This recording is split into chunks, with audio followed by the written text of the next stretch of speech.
Today I have an update with regards to the stock which is Asian Paints. There's a large cap stock where a stake of 7,700 crore worth has been bought by SBI Mutual Fund. It's the third largest asset managers have acquired 3.6% stake in the largest paint company worth 900 uh, worth $900. So I'm sure it's not $900. It would be well equivalent to 7,700 crores. So they bought it from Reliance Industries, making one of the largest bilateral block deals with a market cap of 2,10,000 crores. Asian Paints was trading 1% down from its previous closing price of 2,219. The buyer SBI Mutual Fund increased their stake from 1.51% to 5.15% in Asian Paints following a bilateral trade from Reliance's arm Siddhant Commercial, and it currently holds 1.2% stake. Following the deal, the SBI Mutual Fund putting nearly $900 million into the company like Asian Paints demonstrates that the domestic capital is willing and able to fund high quality assets.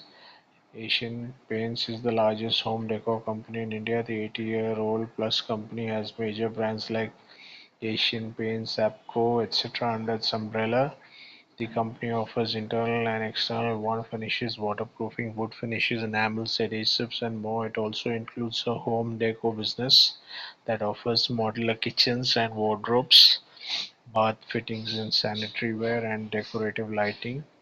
Crude oil spike, what it means, Asian Paints, one of the largest paint manufacturers, is directly exposed to risk as the crude oil is the base of many chemical derivatives used in paint production. There will be an increase in raw material price and the gross margin would be reduced for the company, so it will be bearish for the Asian Paints in the short term, primarily due to the margin compression and investor concerns over rising input costs. But Asian Paints has strong pricing power and a premium brand position. If it manages to stabilize margin and maintain the volume, it will recover and outperform.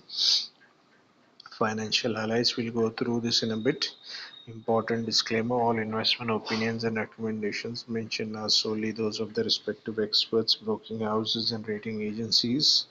These views do not reflect any personal opinion or advice. Stock market investments carry inherent risk of financial loss. Investors must exercise their own judgment and conduct proper due diligence. The author bears no responsibility for any losses resulting from decisions based on this article.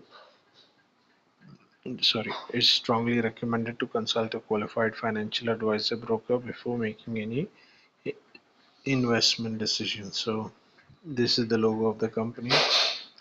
Currently, the company is down about 5% in the last 1 month. Over the last 6 months, the company has a negative return of 7.75%. Over the last 1 year, the company has lost about 24% value. This is mostly to do with the correction that happened in the markets in the October-November time period 2024 last year. Asian Paints is one of the largest home decor company in India. 80-plus-year-old company has major brands like Apco, Asian Paints under its umbrella. It is into wall paint, wall covering, waterproofing, texture painting, wall stickers, merchandise tools, adhesive, modular kitchens, sanitary ware, lighting, software, soft furnishings, and UPVC windows. 2,12,000 crore market cap. Current price 2,214, high of 3,400, low of 2,125. Price to earnings of 54, which is quite high. Book value 202 rupees, which means the company is trading 11 times its book value. Dividend yield is 1.12%. Return on equity is 20%, which is decent enough. Return on capital employed is 25%. Face value is 1 rupee. Company has good return on equity of 26% in the last 3 years. Company has been maintaining a healthy dividend payout of 61.1%. Stock is trading at 11 times, which is high. Company has delivered poor sales growth of 10% in the last 5 years, which is another something to work towards. You can see the sales have been erratic and would have been steadier at around 8,250 crores per quarter. Net profit has been also fluctuating from a high of 1128 crores. It's gone down to about 700 crores. Possibly the third quarter is the festive season. During the month of October, probably a lot of people may have uh, had a lot of renovation done in that quarter. Maybe the second and third quarter would have been good, since the rainy season may have been over, and thereafter, a lot of people would have done home renovation and stuff like that. That could be one of the reasons why there was a increase in revenue. Overall, the last 2 years, the sales revenue has been hovering around 35,000 crores. So not much of an growth in the business in the industry.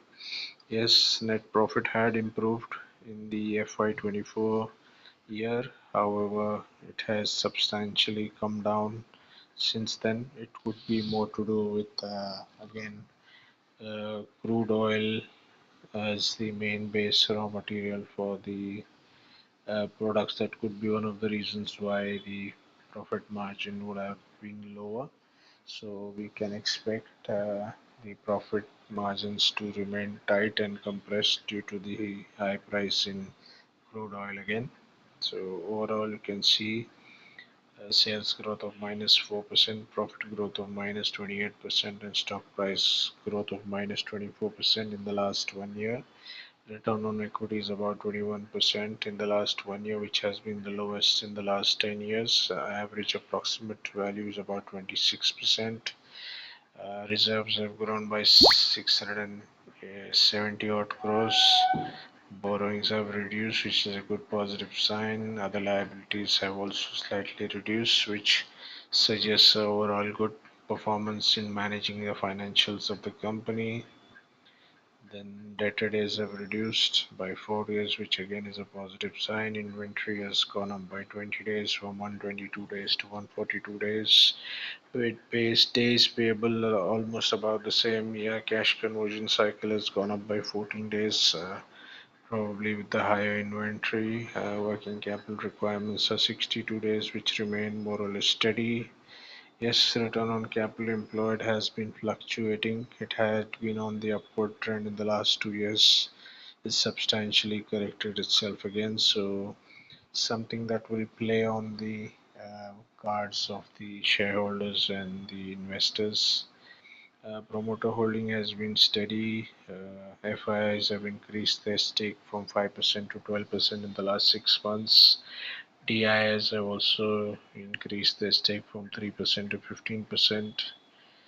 Public holding has gone up from 8% to 19.5%. So